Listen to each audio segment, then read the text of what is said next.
boa noite. A paz do Senhor Jesus esteja com você.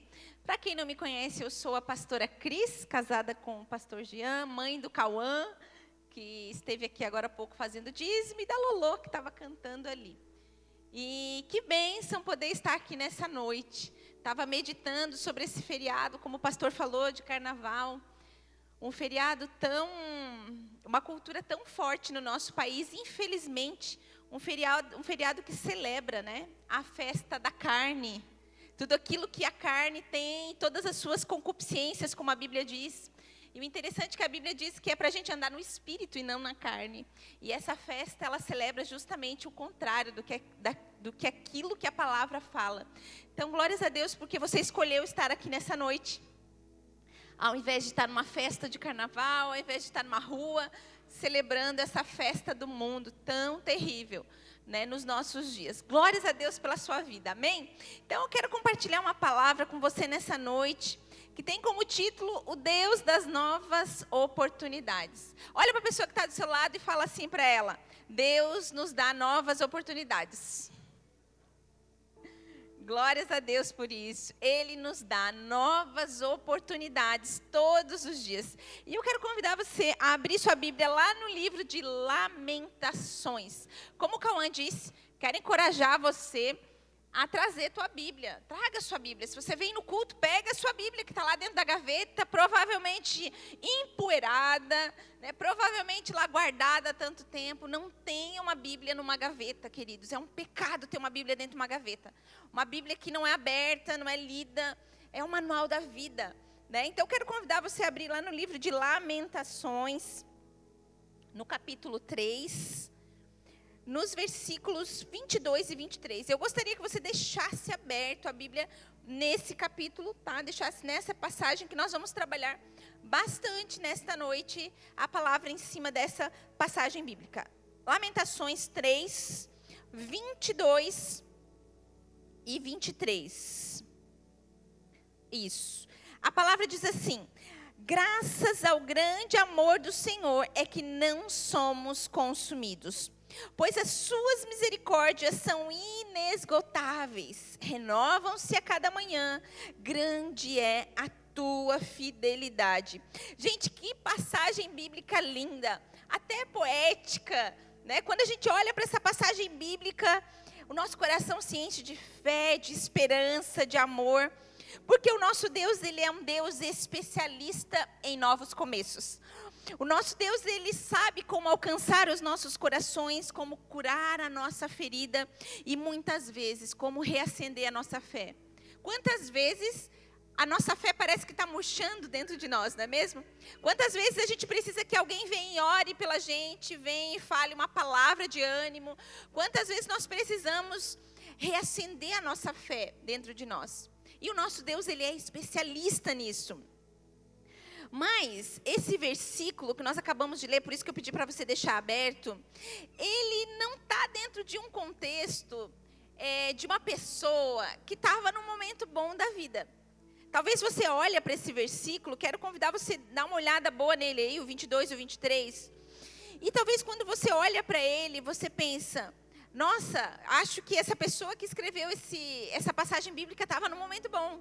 Olha que fé que ela tem quando ela diz, graças ao grande amor do Senhor é que não somos consumidos, pois as suas misericórdias são incontáveis, renovam-se a cada manhã, grande é a tua fidelidade.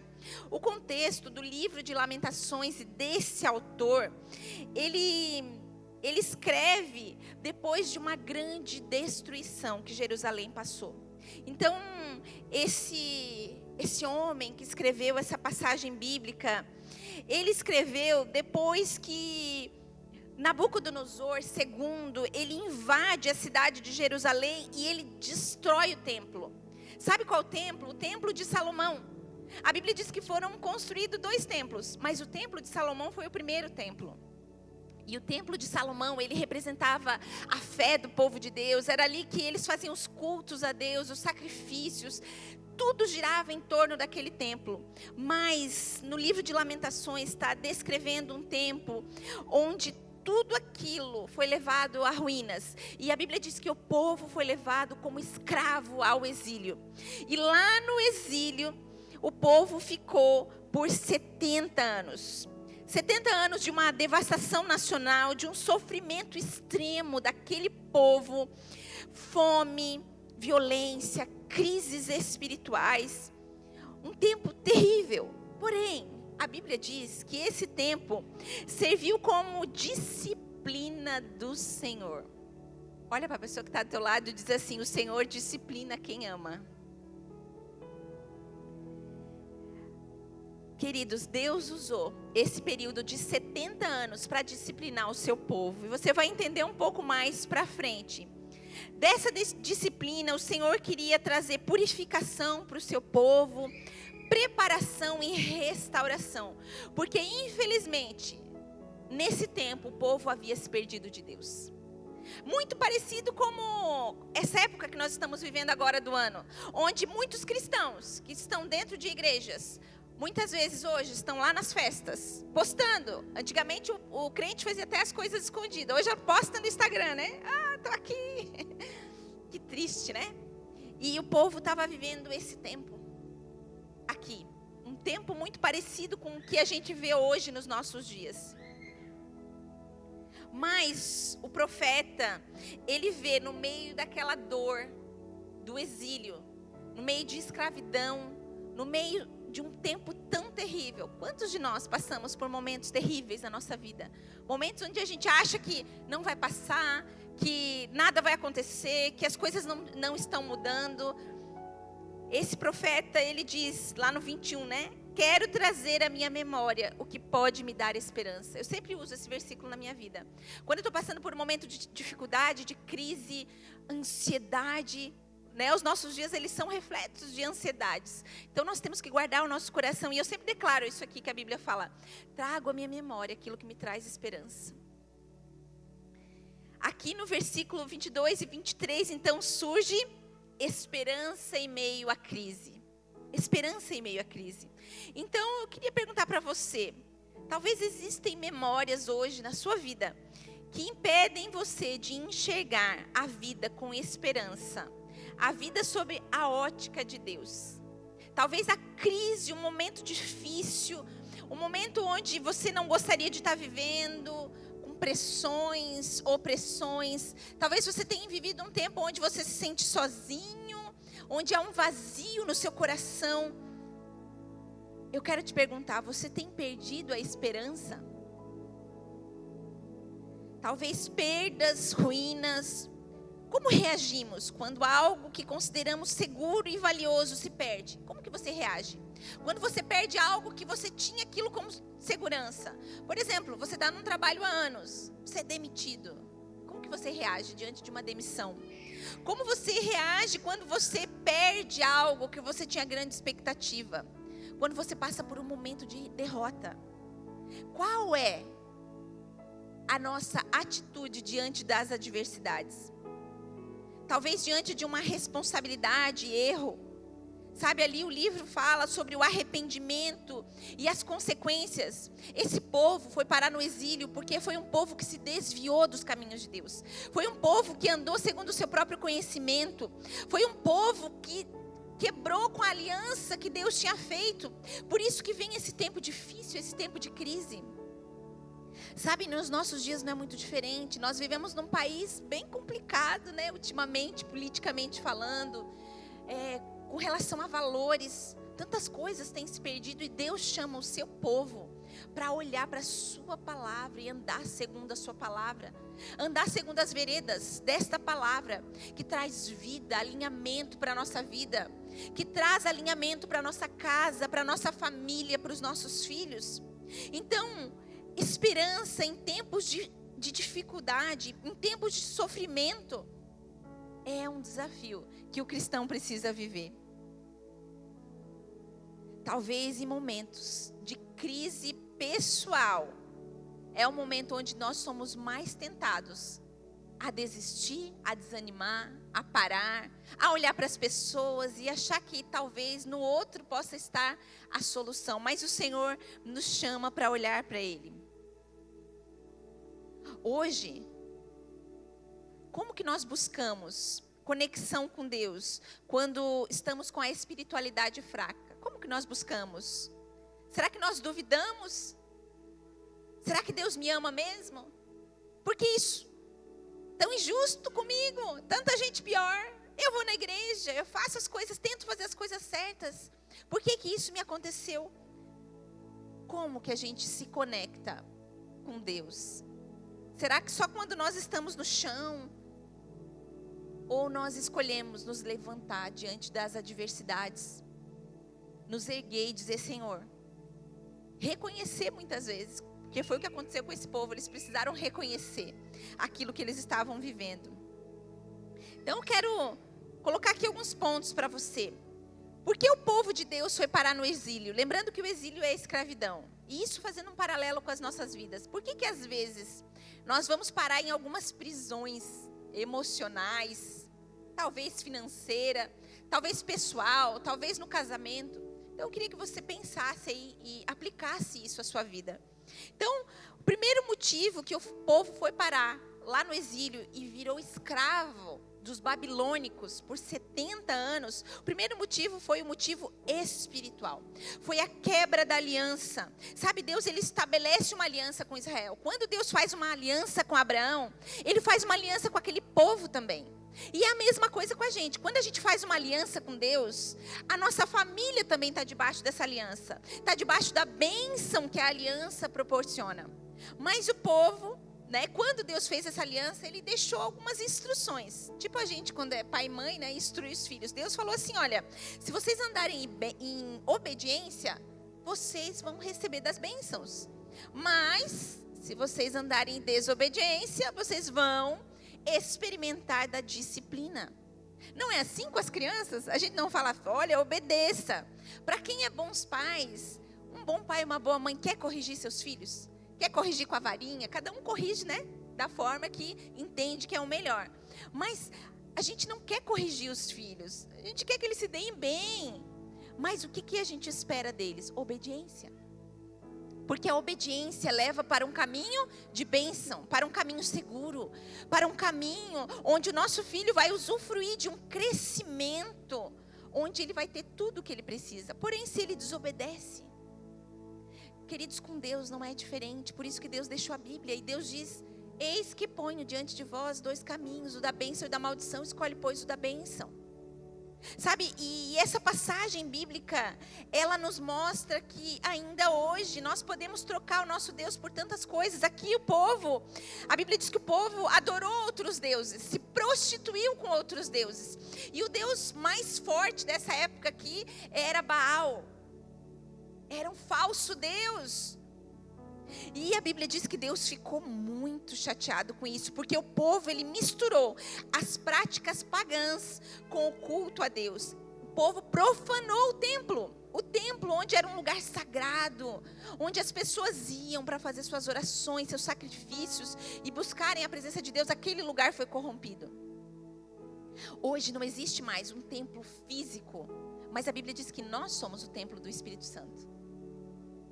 Hoje nós podemos profanar o templo do Espírito Santo, que é o nosso corpo, através de tantas coisas erradas que nós podemos fazer.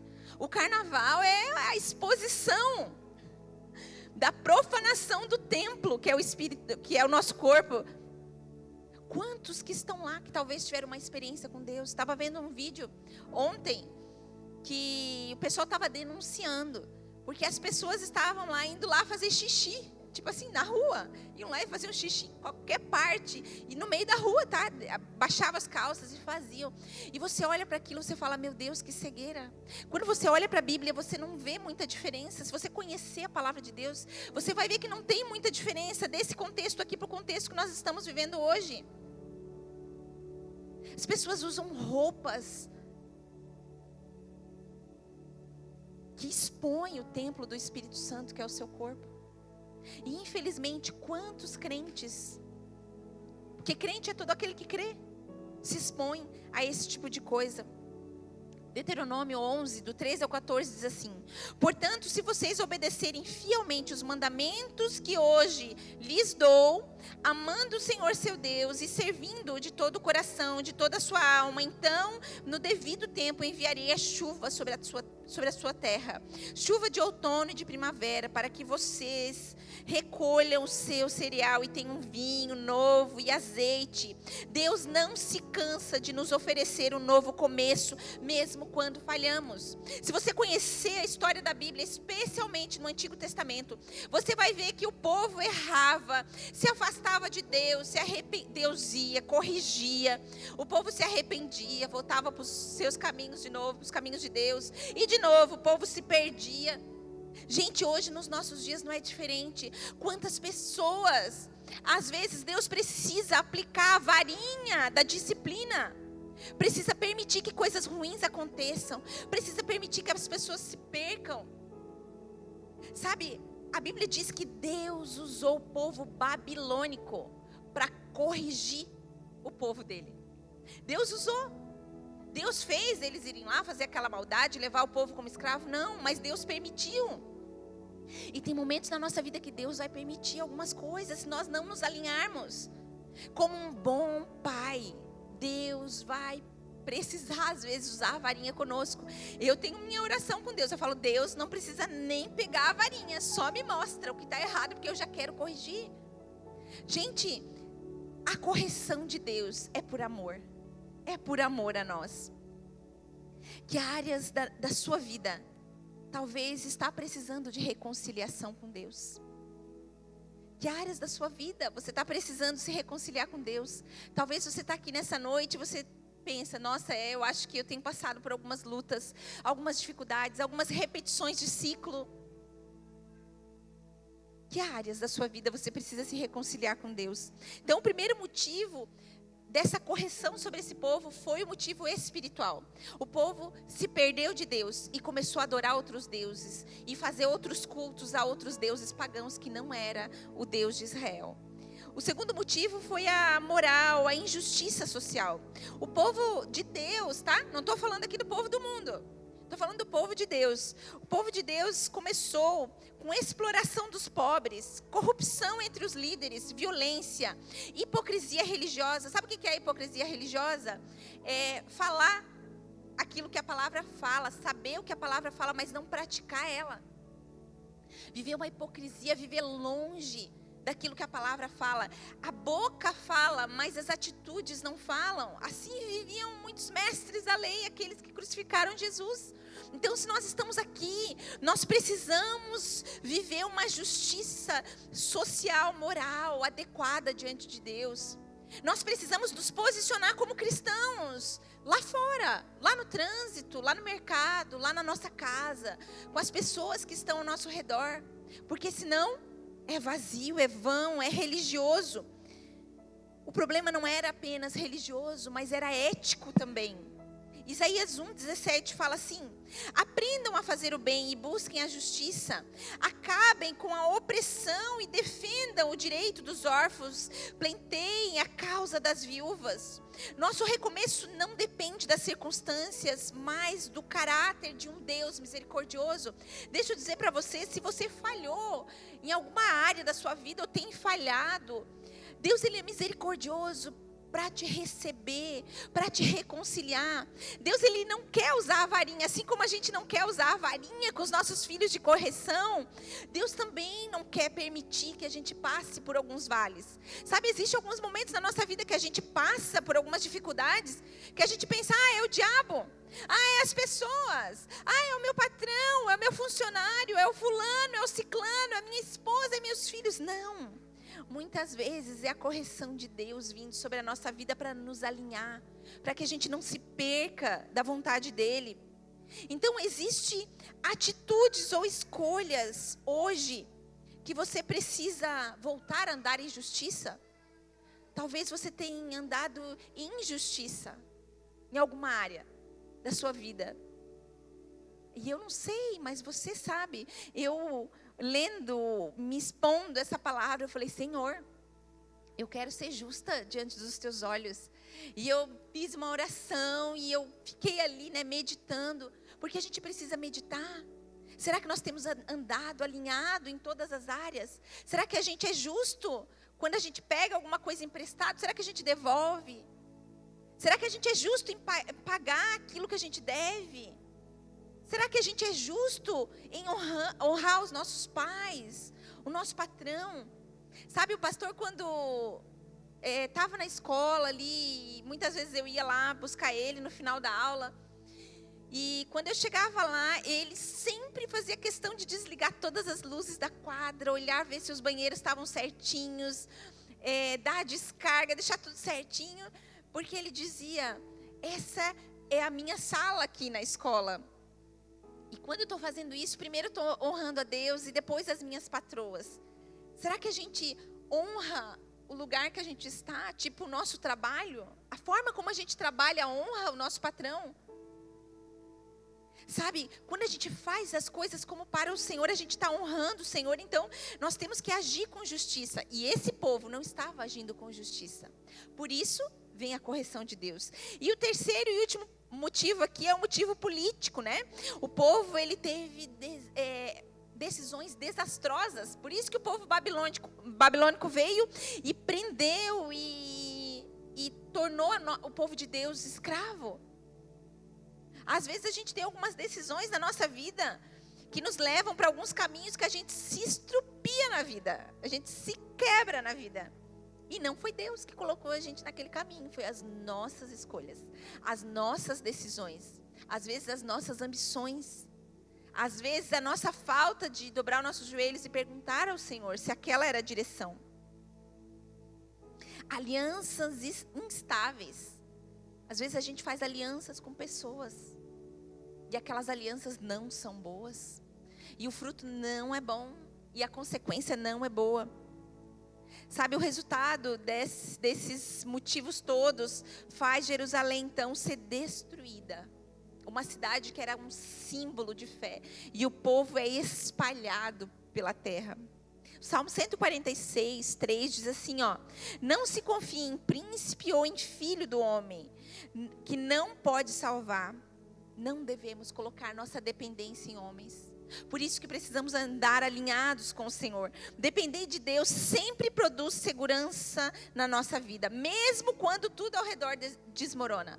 Gente, mesmo quando as situações ficam difíceis e tudo parece desmoronar, quando nós estamos em Deus, quando nós estamos alicerçados em Deus, nós estamos seguros. Nós estamos seguros. Sabe, tenha convicção disso, que se você está andando na palavra, se você está obedecendo essa palavra, se você está fazendo aquilo que Deus tem pedido para você fazer, se você tem andado em desobediência, ainda que pareça que as coisas estão dando errado, pode ter certeza que Deus está no controle de tudo. E ainda que pareça difícil voltar para o caminho, Deus vai conduzir você. Então, em que situações talvez você está confiando mais nas pessoas do que nos planos de Deus para você? É inevitável que às vezes a gente coloque expectativas em pessoas, Às vezes a gente coloca num trabalho, às vezes a gente...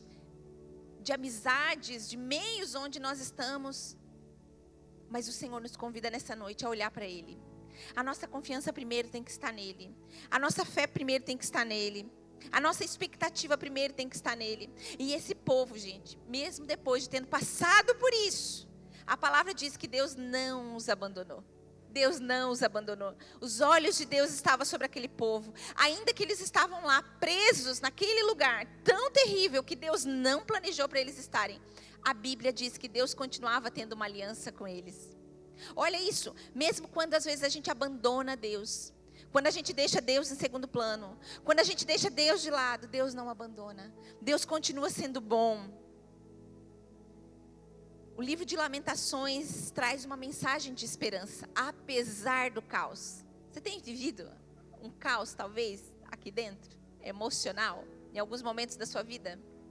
Onde você não consegue expressar, talvez, com palavras.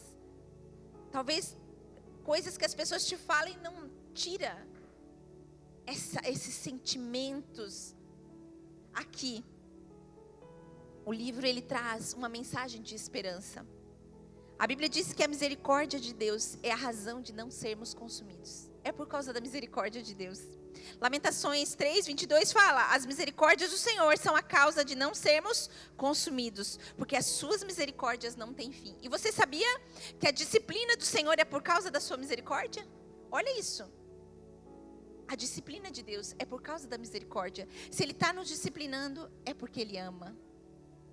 Se a gente está passando por algum momento difícil e Ele está permitindo, é porque Ele nos ama. Ele quer nos podar, nos lapidar, nos melhorar, nos tornar mais parecidos com Cristo. É isso. Deus preserva você mesmo quando você falha. Ele não desiste de você. Você já se sentiu em falta com Deus?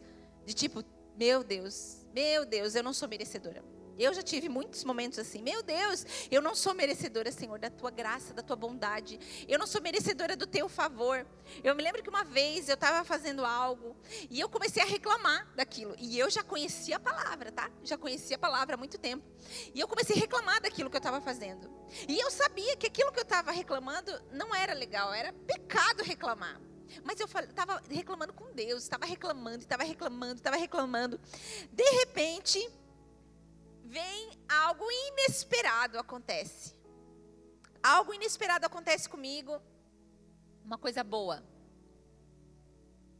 Gente, eu fiquei com tanta vergonha de Deus. Você já sentiu vergonha de Deus? Foi a primeira vez que eu senti vergonha de Deus. Era como se Deus estivesse assim me olhando, bem amoroso. E eu comecei a ficar com uma vergonha de Deus, que eu fiquei com vergonha de orar e agradecer por aquilo que Deus tinha me dado. Porque eu falei, Deus, eu não sou fiel a Ti o tempo todo. Eventualmente eu reclamo, eventualmente sai alguma coisa da minha boca. Querido, isso nos lembra que Deus nos preserva ainda quando a gente falha. Deus nos ama ainda quando a gente falha. E é por isso que Ele nos corrige, porque Ele nos ama.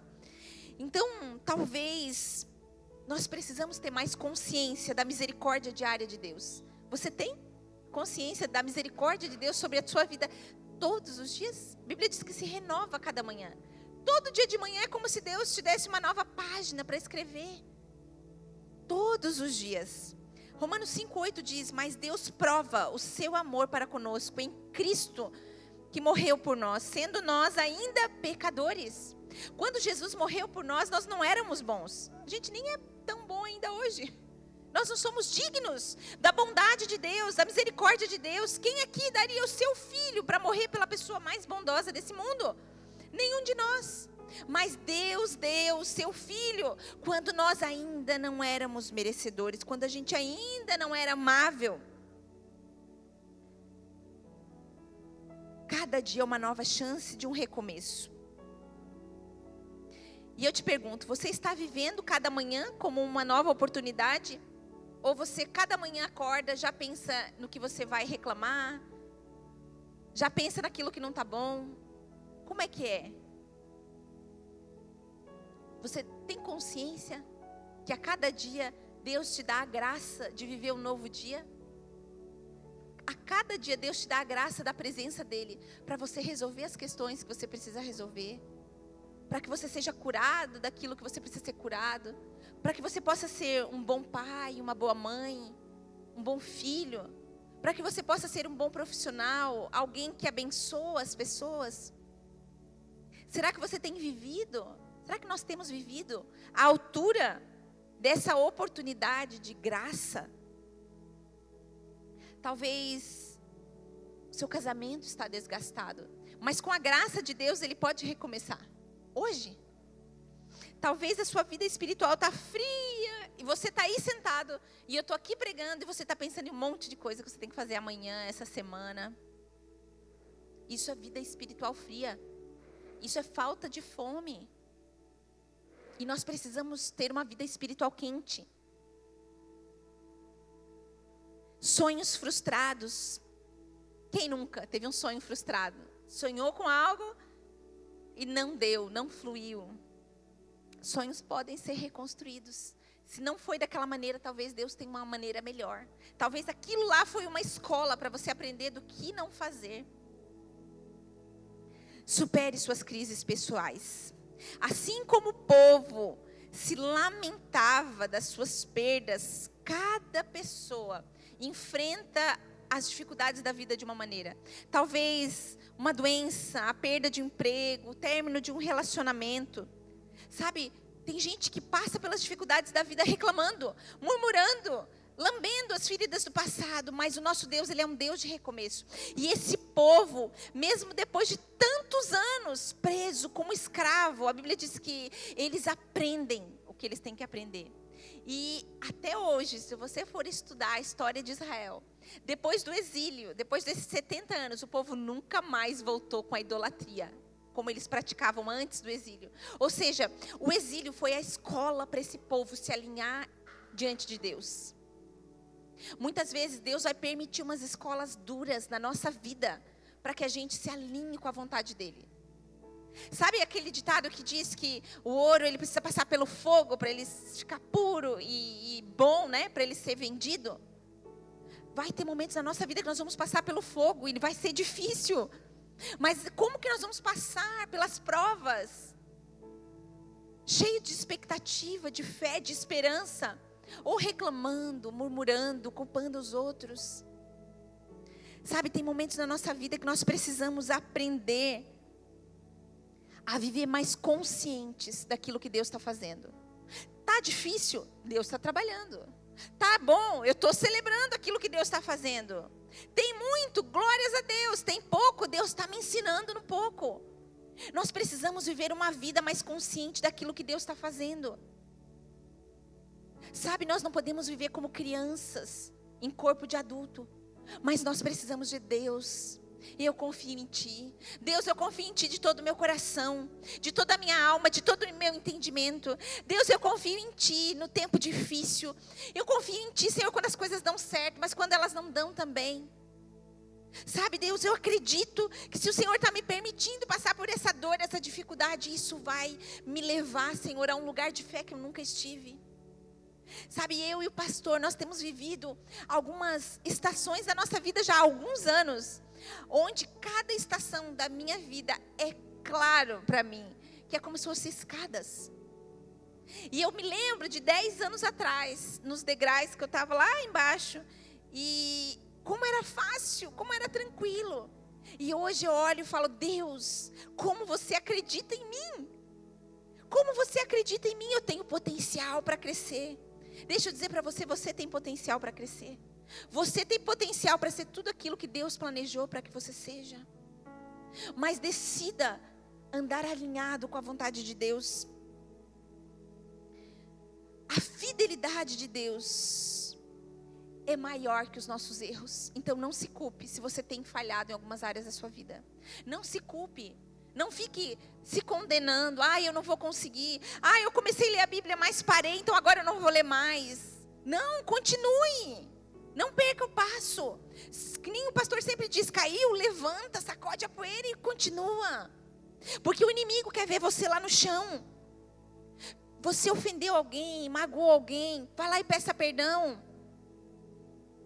Sabe, confie em Deus, confie em Deus. Confie em Deus em todas as áreas.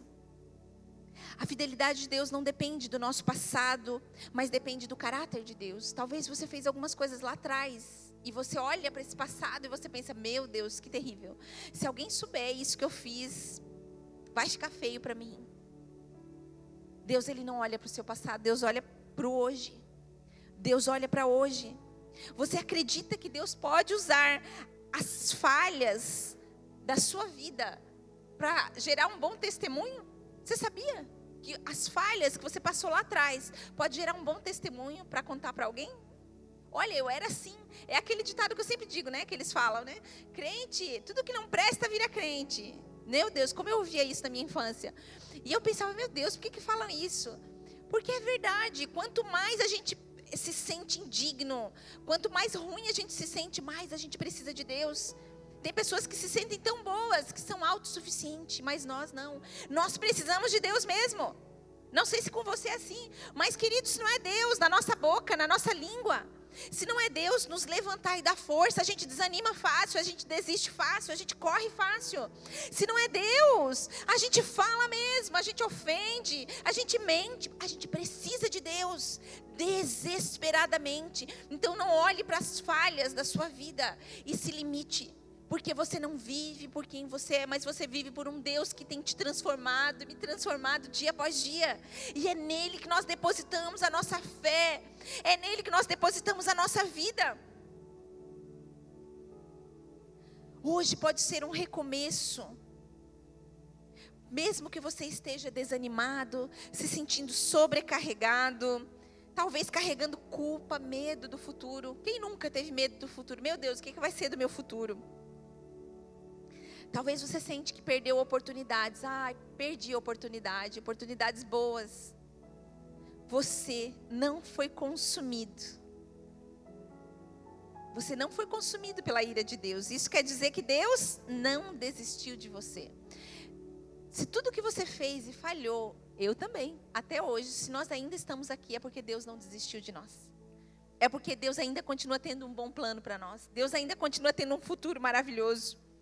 Sabe, amados, o livro de Lamentações nos mostra um povo destruído, exilado, escravo, ferido, desesperado. A Bíblia diz que Jerusalém estava em ruínas, muros que protegiam a cidade estavam derrubados, vidas desesperançadas, mesmo ali em meio à dor. O profeta Jeremias nos lembra que as misericórdias do Senhor são a causa de não sermos consumidos.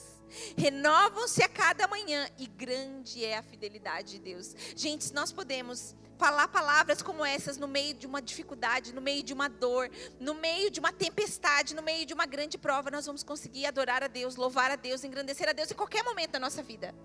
Deixa eu repetir, se você está no meio de uma dificuldade, de uma dor, de uma tribulação, se você está vivendo o pior momento da sua vida, ou um momento muito difícil, e ali você consegue ver a mão de Deus, você consegue engrandecer a Deus, você consegue honrar a Deus com as suas palavras, com o seu coração, com as suas atitudes, com a sua intenção, você vai conseguir louvar e adorar a Deus em qualquer momento da sua vida, porque é fácil nós agradecermos a Deus, é fácil nós sermos bons, nós sermos legais, quando tudo está bem. Mas e no meio da prova? E no meio da disciplina e da correção de Deus? Deixa eu perguntar para você. Você ainda ama os seus pais? Creio que sim, né? Todo mundo aqui ama seu pai e sua mãe. E algum dia eles disciplinaram vocês? Tiveram que usar uma varinha? Se você é da minha época, nem tinha varinha. Tinha chinelo e outras coisas bem piores. E ainda assim a gente ama. Por quê? Porque hoje, como adultos, nós entendemos a importância da correção. Ainda que naquela época algumas coisas pareciam meio desequilibradas. Mas com Deus não há desequilíbrio. Se nós temos passado por algumas dificuldades, é porque Deus está nos lapidando e nos preparando para um destino profético. Então não desanime, não pare. Olhe para o Senhor e diga: Senhor, eu vou te honrar, eu vou te engrandecer, eu vou te louvar, Senhor, ainda no dia difícil, porque as tuas misericórdias são a causa de eu não ser consumida. A tua bondade é aquilo que me leva para frente. Eu não olho para o hoje, mas eu olho para o fim da jornada. E a palavra diz que o Senhor está lá no fim, e o Senhor tem um bom plano para mim. E nessa noite, se você se sente em ruínas, você se sente falhando, errando, blasfemando, talvez afastado de Deus, talvez aqui dentro está afastado, você nem ora mais.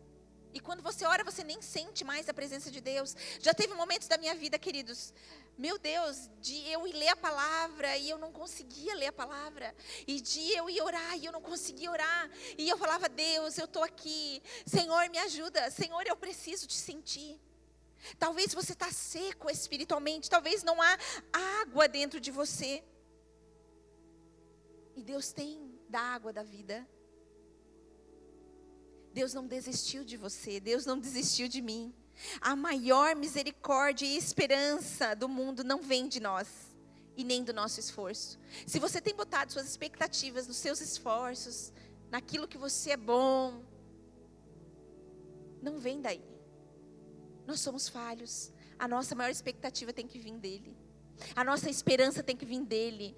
A nossa fé, sabe, mesmo que as coisas não estejam boas, nós temos que olhar para ele e dizer: o Senhor tem algo melhor amanhã. Se hoje não está fácil, mas amanhã o Senhor tem algo melhor.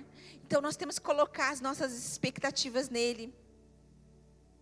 A nossa esperança deve vir de quem? Jesus Cristo, que assumiu os nossos pecados, carregou as nossas dores e nos deu um novo recomeço. Romanos 5,8 diz: mas Deus prova do seu amor para conosco em Cristo que morreu por nós, sendo nós ainda pecadores. E para concluir, assim como Deus não consumiu Jerusalém completamente, mas ofereceu restauração.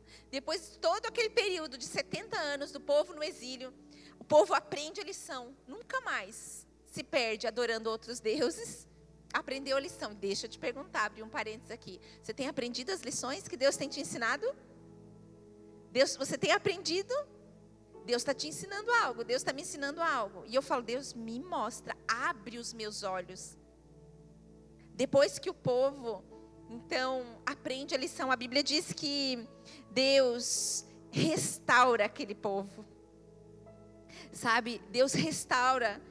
E é assim que Deus quer fazer conosco. Ele oferece uma nova vida para aquele povo.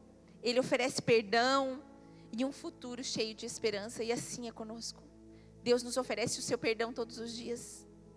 Deus nos deu Cristo para que através de Jesus, o sangue de Jesus nos lave de todo pecado, nos purifique e nos alinhe com a vontade do Pai. E para finalizar, quero convidar você a se colocar de pé. Imagine que você é uma criança. Imagine que você é uma criança e você recebe um caderno. Esse caderno é sua vida. Esse caderno é sua vida. E essa criança que recebeu o caderno novo, com todas as páginas em branco, ela começa a escrever, né? Como é que uma criança começa a escrever quando ela está no comecinho? As letrinhas tudo rabiscada, tudo feia. Ela mancha aquelas folhas, ela suja, estraga, às vezes dá uma rasgadinha. E de repente ela chega para o pai e fala: pai, meu caderno está feio, está estragado. E o pai diz: meu filho, ainda tem muitas folhas em branco para você escrever. Assim é eu e você. Talvez tenha algumas páginas da nossa vida que estão estragadas, rabiscadas, feias, com algumas coisas ali que não são legais. Talvez a gente precisa olhar hoje para Jesus e falar: Jesus, eu quero escrever uma nova história.